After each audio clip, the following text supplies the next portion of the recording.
Hello दोस्तों, स्वागत है आपको 196 में। हमने हिंदी का बहुत ही इंपॉर्टेंट चैप्टर क्वेश्चन लेकर आए हैं। क्वेश्चन 2024 के लिए जो 22 तारीख के पेपर होने वाले हैं, इसमें से क्वेश्चन फंसेंगे क्योंकि यूपी बोर्ड ने ये आपको, हम जाके साइट पर दे सकते हैं, उस पर वहाँ से पेपर इसको लिए हैं।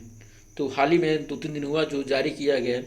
इसके पहले जितने यूट्यूबर चैनल और देख रहे होंगे आप कि ये लीजिए 70 में 70, ये लीजिए इतने में इतने लीजिए, सब फेक है। ये आपका रियल प्रश्न पत्र है। 2024 में जो 22 तारीख के पेपर होने वाले हैं, ठीक है, उसका क्या है, ये आपका रियल है। ठीक है, तो ध्यान दीजिएगा इसमें जो भी बताया जा रहा है इसको। ठीक है, ये सब रियल क्वेश्चन है भाई, ये सब रियल रियल क्वेश्चन है। ठीक है, तो पूरा क्वेश्चन यूपी बोर्ड के लिए है। ठीक है, पूरा यूपी के लिए है। वो जो पेपर 22 तारीख होने वाले हैं उसके लिए, इसको ज़रूर ध्यान दीजिएगा। ठीक है, तो सारे क्वेश्चन कवर किए हैं इसमें। जो 22 पर इसमें क्वेश्चन आएंगे, एकदम क्वेश्चन फंसेंगे इसमें से, क्योंकि यूपी बोर्ड ने जारी किया है, ये आपका प्रश्न पत्र है। ठीक है, तो इसको देखिएगा। इसमें आप प्रश्न पत्र उसके सम्मुख अंक दिए रहते हैं। खंड खंड में 50 अंक के वर्णमात्र प्रश्न होते हैं। खंड खंड देखिए, एक और इस चीज़ आपको बताना चाहते हैं कि मैंने मैथ का सीरीज स्टार्ट किया है। त्रिकोणमिति खत्म कर चुके हैं, पहला चैप्टर खत्म कर चुके हैं। आज जो कल से वीडियो अपलोड होगा वो आपका मोस्ट इंपॉर्टेंट क्वेश्चन होगा। जब पेपर में आएंगे चैप्टर वाइज एक ही वीडियो में जो इंपॉर्टेंट क्वेश्चन होंगे, जो वेरी वेरी इंपॉर्टेंट क्वेश्चन होंगे, वेरी वेरी इंपॉर्टेंट क्वेश्चन होंगे, वो ही आपको दिया जाएगा, जो आने के 99% चांस होंगे। ठीक है, पूरा चैप्टर कवर नहीं कराया जाएगा। एक चैप्टर से जो सबसे ज़्यादा इंपॉर्टेंट क्वेश्चन है, जो पूछेगा ही, केवल उसी को केवल कवर किया जाएगा। तो वीडियो बात जरूर कीजिएगा। कॉमन 96 पर अगर चैनल बनाए हैं तो चैनल पर सब्सक्राइब कर ले लो, चैनल को सब्सक्राइब कर लो यार, लाइक कीजिए, शेयर कीजिए। मैथ में 70 ला कर दिखा देंगे हम। ठीक है, तो 70 पाना है तो वीडियो देखते रहिए और जैसे करो वैसे फॉलो करते रहिए। वो क्वेश्चन लेकर आएंगे हम कल से, जो पेपर में आएगा 100% आएगा, पेपर में आपका 100% आएगा। ठीक है, इसको वॉच करते रहिएगा। तो चैनल सब्सक्राइब कर लीजिए और कल से वीडियो डालेंगे मैथ का, जो इंपॉर्टेंट क्वेश्चन है उसी केवल डालेंगे। ठीक है, ज़्यादा क्वेश्चन नहीं, जो इंपॉर्टेंट वेरी वेरी इंपॉर्टेंट उसी डालेंगे। वीडियो केवल हमारा देख लेते हैं तो आपको पेपर में पूरा नंबर मिलने के चांस रहेंगे, याद रखिएगा। तो हिंदी के प्रश्न पत्र स्टार्ट करते हैं हम। देखिए यहाँ पे ये सबसे इम्पॉर्टेंट क्वेश्चन है, इसमें से पेपर आएंगे, इसी टाइप के पेपर आएंगे, याद रखिएगा। ठीक है, तो यहाँ देखिए उमर सिंह का पेपर आता है, पढ़ने के लिए आता है। कमेंट कीजिएगा, चैनल में सब्सक्राइब करो, लाइक करो, शेयर करिएगा। ठीक है, चलिए देखते हैं। जानते हो कि खंड ब में सभी प्रश्न उत्तर एक साथ ही करें। प्रश्न पत्र से आरंभ कीजिए, अंतिम प्रश्न पत्र करते जाइए। जो प्रश्न न आता हो उसमें नहीं, जो प्रश्न नहीं आता है, देखिए जो सबसे पहले प्रश्न आता है, जो पहले प्रश्न आता है, ठीक है, जो सबसे पहले प्रश्न आता है उसी को सॉल्व कीजिएगा।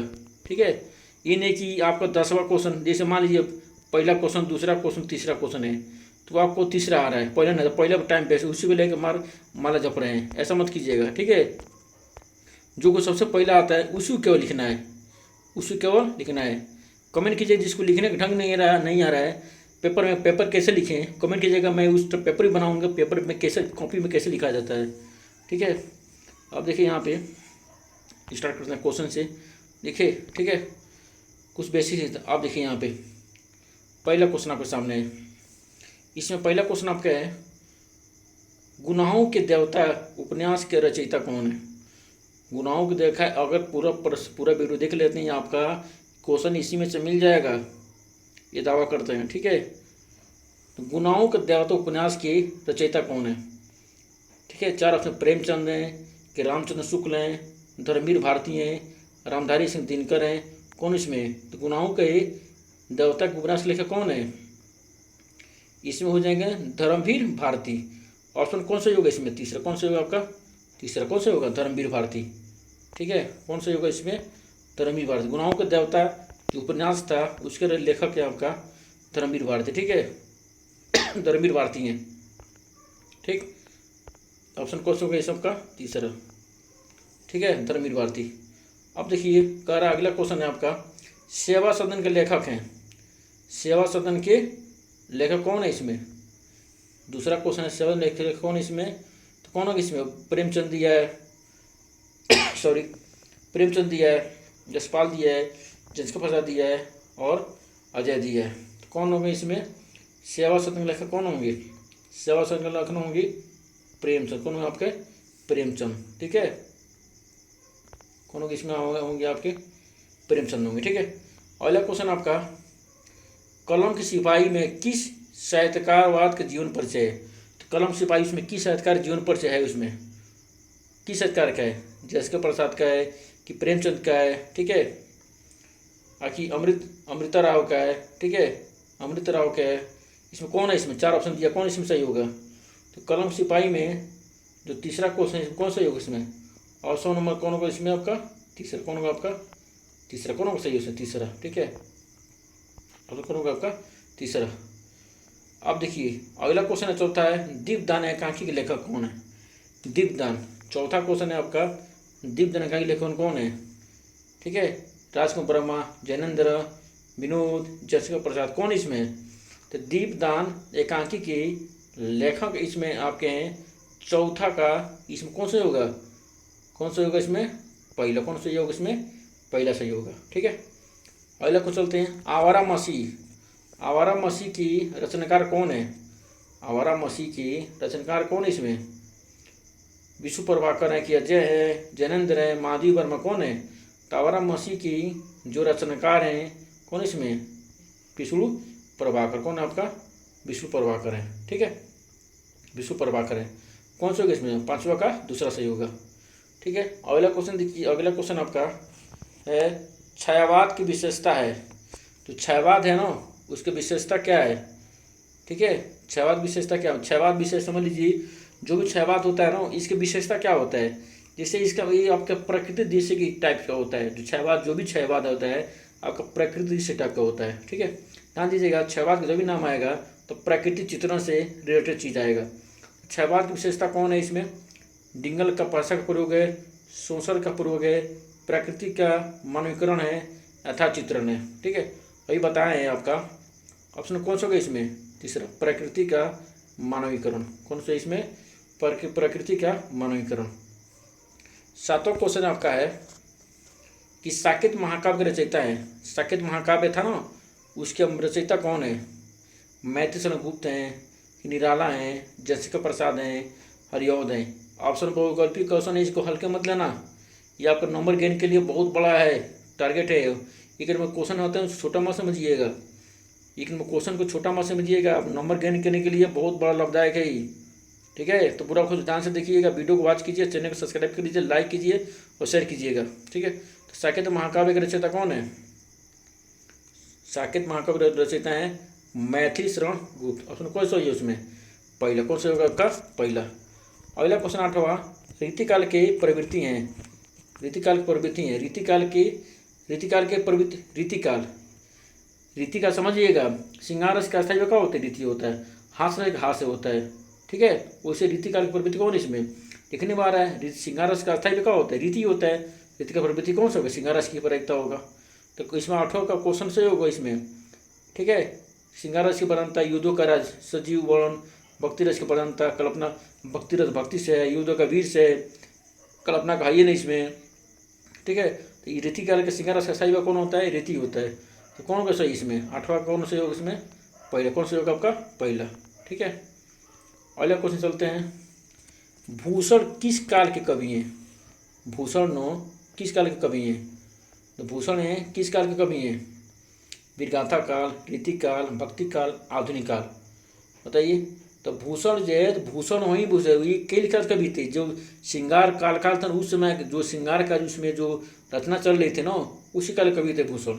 तो भूषण किस काल कवि हैं? भूषण किस काल कवि हैं आपका? रीतिकाल के। रीतिकाल के जितने आपका रीतिकाल के कवि हैं वो श्रृंगार से रिलेटेड हैं, इसको ध्यान दीजिएगा। 10वां क्वेश्चन, एक प्रगतिवादी कवि है। एक प्रगतिवादी कवि है, प्रगतिवादी कवि किसको बोलते हैं? एक प्रगतिवादी कवि इसमें जयशंकर प्रसाद को, महादेव वर्मा को, नागार्जुन को, अजय को। तो प्रगतिवादी कवि कौन इसमें होंगे? नागार्जुन। कौन इसमें होंगे? नागार्जुन होंगे। कौन होंगे इसमें? नागार्जुन। ठीक है, अगला क्वेश्चन है, शीश पर गंगा हंस। शीश पर गंगा हंस, ध्यान देखिए, इसको देखिए, जितने आपका रस वाला है ना इसको पहचान लीजिए। उसमें हंस मतलब हंसने के भाव होगा, वो का हंस रस होगा। जिसमें आपका युद्ध होगा वो का वीर रस होगा। ठीक है, और जिसमें रोना होगा करुण रस होगा। ठीक है, आज इसमें श्रृंगार होगा, वो आपका वो श्रृंगार रस होगा, इसको ध्यान दीजिएगा। ठीक है, तो शीश पर गंगा हंसे, भुजनी भुजन हंसे, पंक्ति में किस प्रयुक्त रस है? शीश पर गंगा हंस, ऑलरेडी दिया हंस, कौन होगा? हास्य रस होगा, और इसमें आपका हास्य रस होगा। ठीक है, अगला दोहा का उल्टा छंद। दोहा का सबसे आसान है, 12वां क्वेश्चन है आपका। दोहा का उल्टा छंद क्या है? दोहा का उल्टा छंद क्या होता है? दोहा का उल्टा छंद रोला होता है कि सोटा हो कि चौपाई होता है कि बरवे होता है? तो दोहा का उल्टा छंद कौन होता है? सोटा। कौन होता है आपका? सोरठा होता है। कौन होता है आपका? सोरठा होता है। ठीक है, 13वां है आपका है चरण कमल बंधु हरियाई। अलग कौन सा अलंकार है? चरण कमल बंधु हरियाई। चरण कमल मैंने किस बात है? चरण कमल बंधु हरियाई, कौन सा राग है? रूपक अलंकार। कौन होगा इसमें आपका? रूपक अलंकार होगा। ठीक है, कौन सा अलंकार होगा आपका? रूपक अलंकार होगा। अप उपसर्ग जुड़ कर बना है शब्द है अप। अप उपसर्ग अगर कहेगा अप से बना हुआ शब्द कौन सा होता है? जिसमें अप होता है वही क्या होता है? उपसर्ग होता है। अप हो गया, उपसर्ग आप पढ़े होंगे। ठीक है, तो जिसमें अप उपसर्ग, अप किस में जोड़ा है? उपसर्ग में जो होता है वही सेम होता है, जो दिया रहेगा बस उसी से रिलेटेड जोड़ खोल लीजिए, कौन है ऑप्शन वैसे होगा। अप देखो कहाँ लिखा है? सुपुत्र में अप है नहीं है, अधिकार में अप है नहीं है, अमर में अप नहीं है। अप किस में है? अप अपमान में जुड़ा है, कौन सा होगा इसमें? अपमान। कौन सा होगा इसमें? अपमान होगा। ठीक है, आई होप आपको समझ आ रहा होगा। अगला क्वेश्चन चलते हैं। 15वां क्वेश्चन आपका है कि वह किस सर्वनाम शब्द का रूप है? वह किस सर्वनाम शब्द का रूप है? सर्वनाम होता है ना, तो अब किस सर्वनाम शब्द का रूप है? ठीक है, एक होगा तद का। किसका होगा आपका? तद का। ठीक है, तिरंगा में समास है। तिरंगा में कौन सा समास है भाई? तिरंगा में कौन समास है? देखो, एक समास होता है। ठीक है, देखो समास होते हैं 5 होते हैं, शायद 6 होते हैं समास। ठीक है, द्वंद्व समास, द्विगु समास, अव्ययी समास, तत्पुरुष समास। तो तत्पुरुष समास, अव्ययी समास, द्विगु समास। तो तिरंगा ध्यान दीजिएगा, जिसमें संख्या का बोध होता है। जिसमें संख्या का बोध होता है, जैसे चारपाई हो गया, चौराहा हो गया, तिरंगा हो गया, जिसमें संख्या होता हो वो क्या होता है? आपका द्विगु समास होता है। क्या होता है आपका? द्विगु समास होता है। ठीक है, तो तिरंगा में समास कौन सा होगा? 3 आ रहा है, 3 आ रहा है ना, संख्या आ रहा है, कौन समास होगा? द्विगु समास। कौन होगा आपका? द्विगु समास होगा। ठीक है, उसमें आपका द्विगु समास होगा। ठीक है, अगला है दूध का शब्द तत्पुरुष है। दूध, यहाँ देखिए तत्पुरुष शब्द का सेम उसी तरह होता है। तो दूध शब्द का तत्सम क्या होता है? दूध शब्द तत्सम क्या होगा? ये हो जाएगा दूध। क्या हो जाएगा? दूध। क्या हो जाएगा? दुग्ध। क्या हो जाएगा? दूध हो जाएगा। 18वां निम्नलिखित वाक्यों में सरल वाक्य है। इसमें सबसे सरल वाक्य क्या लग रहा है आपको? इसमें जो है सबसे सरल वाक्य क्या लग रहा है आपको? सब सरल वाक्य कौन लग रहा है आपको? सोन खाना खाता है, बाजार जाओ कुछ फल लाओ, पढ़ोगे तो पास हो जाओगे, अध्यापक ने कहा कि कल अवकाश रहेगा। सोन खाना खाता है, सोन खाना खाता है, ये आपका क्या हो गया? सरल वाक्य हो जाएगा। ठीक है, अगला आपका है भाववाच्य में क्रिया आती है। भाववाच्य में क्रिया आती है। जब भाव व्यक्त करते हैं तो देखिए, भाववाचक क्रिया 3 क्रिया होती है ना, तो भाववाचक में कौन सी क्रिया होती है? द्विकर्मक होती है, सकर्मक होती है, प्रणनातक होती है कि अकर्मक, अन्य पुरुष पुल्लिंग एक वचन होता है। तो भाववाचक में क्रिया होती है, कौन सी क्रिया होती है? भाववाचक कौन की क्रिया होती है? अकर्मक, अन्य पुरुष पुल्लिंग एक वचन। कौन सा होगा इसमें? Option number 4। कौन सा होगा? Option number 4। विषय आपका है क्वेश्चन आपका, विसमादिक बोधक के पद परिचय में बनाया जाता है। विसमादी बोधक के पद परिचय में बनाया जाता है। विसमादी बोधक परिचय में पाया जाता है भेद, लिंग, वचन, कारक का उल्लेख, भेद, काल, वाक्य का उल्लेख, भेद। इसमें कौन सा होगा ऑप्शन? इसमें विसमादी बोधक के पद परिचय में कौन सा सही होगा? इसमें कौन सा होगा? इसमें आपका पहला कौन होगा? पहला। तो जितने इंपॉर्टेंट क्वेश्चन थे जो पेपर आएंगे, ठीक है, इसी में से पूछेगा। देखिएगा, इसमें पूछना, इससे पूछेगा जरूर, कुछ ना कुछ पूछेगा जरूर। ये नहीं करे पूरा पेपर लड़ेगा, तो कुछ ना कुछ जरूर इसमें से क्वेश्चन रिलेटेड जरूर आएंगे। ठीक है, इसको ध्यान जरूर दीजिएगा। ठीक है ना। अब देखिए कुछ क्वेश्चन है यहाँ पे, इसको आप आज कर लीजिएगा, सही से देख लीजिएगा। ठीक है, अपने कॉपी में नोट कर लीजिएगा, देख लीजिए क्वेश्चन बैंक जो है आप उसमें देख लीजिए, खोज लीजिएगा उसमें कहाँ मिल रहा है। ठीक है, तो पूरा इसमें पढ़ा नहीं पाऊँगा, लेकिन आप वॉच करके अपना कॉपी नोट डाउन करके इसको जरूर पढ़िए। इस जो वीडियो मैं बना रहा हूँ इस पेपर को इसको ज़रूर वॉच करना, आपको जरूर लाभदायक होगा, इसको ध्यान दीजिएगा इसको, ठीक है। इसके इसमें पढ़ के इसमें से क्वेश्चन छाटने हैं। उपयुक्त गद्यांश का संदर्भ लिखिए, रेखांकित अंश का व्याख्या कीजिए, उपयुक्त गद्यांश का युवा पुरुष की, इसको पढ़ के इसमें उत्तर देना होता है, ठीक है। या अथवा दो क्वेश्चन में से एक ही करना होता है, ठीक है। पूरा पढ़ के गद्यांश संदर्भ लिखिए, इसे क्या संदर्भ होता है, ठीक है, क्या संदर्भ है, ठीक है। पहाड़ों किस प्रकार का जीवन बनाया गया है, इस पर अगर आपको नहीं आता है, ध्यान दीजिए, अगर ये सब नहीं आता है ना तो भाई क्वेश्चन छोड़ना मत, क्वेश्चन इसी में से पढ़ के इसी में से देना उतरना, इसको पढ़ लीजिएगा, इससे रिलेटेड क्वेश्चन आएगा लिख दीजिएगा, भाई क्वेश्चन में छोड़ना, उतार देना पूरा, नहीं आ रहा है तो पूरा उतार देना, ठीक है। इसी को इसमें 2-3 लाइन का उतार देना, छोड़ना मत लें क्वेश्चन, ठीक है। अगला क्वेश्चन देखिए, निम्नलिखित पदांश पर आधारित दिए गए 3 प्रश्नों का उत्तर दीजिए, ठीक है। इसमें 3 प्रश्नों का उत्तर देना है। निम्नलिखित पदांश पर आधारित दिए गए 3 प्रश्नों का उत्तर दिए, 3 प्रश्न को एक उत्तर देना है। ऊपर लिखा है, वो लिखा है और 3 क्वेश्चन है, ठीक है। तो 3 क्वेश्चन पढ़ के उत्तर देना पड़ेगा। इसमें लिखिए चाहे अथवा करके दिया है, कोई ये करना होता है, ठीक है, इसको ध्यान दीजिएगा। निम्नलिखित संक्षिप्त गद्यांशों में से किसी एक का संदर्भ सहित व्याख्या कीजिए, सही अनुवाद कीजिए। ये संक्षिप्त लिखिए, इसमें अनुवाद करना होता है, इसको कीजिए अथवा ये कीजिए, दो में कोई एक करना होता है, इसको ध्यान दीजिएगा जरूर। इसको सही नोट डाउन कर लेना, आप कॉपी में खोई लेना, अपने बुक में या क्वेश्चन में दिया रहेगा उसमें खोई लेना, ठीक है। निम्नलिखित में किसी एक संक्षिप्त के पदांश संदर्भ में सहित हिंदी में अनुवाद कीजिए, ठीक है। तो हिंदी में अनुवाद करना है, चाहे 2 दिया रहेगा रो, इसमें कोई एक किसी को हिंदी में अनुवाद करना होता है, आप पढ़े होंगे जानते होंगे, ठीक है। अब देखिए इसमें आप पढ़े होंगे और पाठ्य खंडकाव्य के आधार पर निम्नलिखित प्रश्नों में किसी एक का उत्तर लिखिए, ठीक है।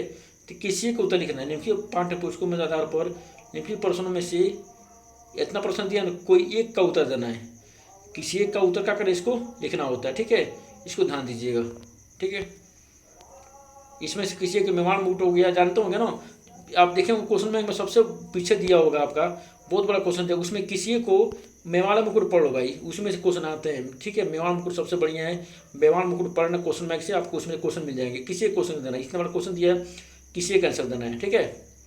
किसी को क्या करना है, इसको आंसर देना है, ठीक है। तो इसमें देखिए ये आपका हो गया, ठीक है। तो कौन का खंड काव्य हो गया, मेवाड़ मुकुट हो गया, मेवाड़ मुकुट पढ़ लीजिएगा, उसमें क्वेश्चन मिल जाएंगे, किसी एक आंसर देना पड़ेगा। प्रथम सर्ग का सारांश अपने शब्दों में लिखिए। सारांश मैंने क्या होता है, इसका सारांश क्या कहना चाहता है। प्रथम मातृभूमि के लिए खंड काव्य के मुख्य पात्र की चरित्रगत विशेषताओं को लेकर कीजिए, ठीक है। तो जो इसमें कर इसमें सारांश हम शब्दों में लिखा, अपने भाषा में लिखना है, अपने पढ़ के अपने भाषा में क्या करना है, इसको लिखना है, ठीक है।